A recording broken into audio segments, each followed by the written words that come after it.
ស្បៃអូនស្បៃជួយតែងស្បៃអីបានម្ដង1500ឯង3ដុំក៏5000ឯណាជួយតែងកាឆាញ់ហែងអូនបងហ៎បងឯងតាំង manager resort ផងតាំងអ្នកលក់ស្បៃផងហ៎ច្រឡំឲ្យអូន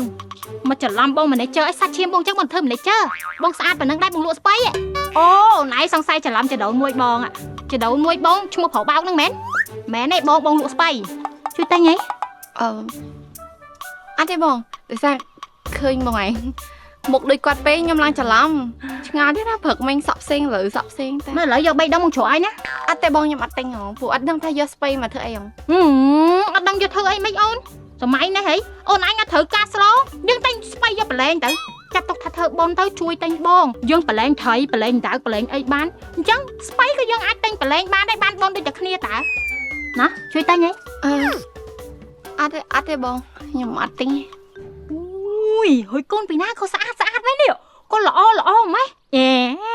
ពីណាអូនឯងហ្នឹងអ៊ីអ៊ូអ៊ីអាមែនណាអាយូស្អាតណានេះឥឡូវជួយតែងស្បៃអីណែ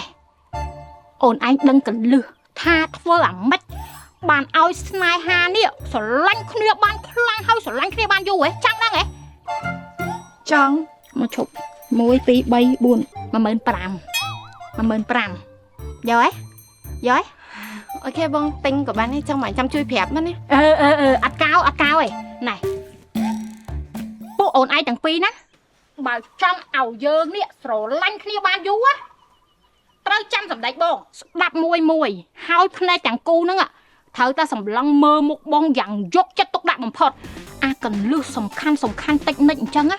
អ្នកល្មមគេអត់ប្រាប់ទេណាសូម្បីតែបងប្អូនក៏គេអត់ប្រាប់ដែរគេលេះតែបងប្រាប់ពួកអូនឯងយកតែបងនេះដោយសារអីមើលទៅមាននិស័យព្រោះបើអត់និស័យមិនជួយទិញស្បៃបងឯងមិនអញ្ចឹងឥឡូវបងប្រាប់ណាដើម្បីឲ្យស្នេហារបស់យើងនេះស្រឡាញ់គ្នាកាន់តែខ្លាំង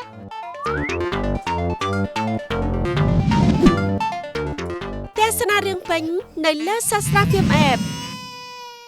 មានតែនៅលើ App Sastra Film តែមួយគត់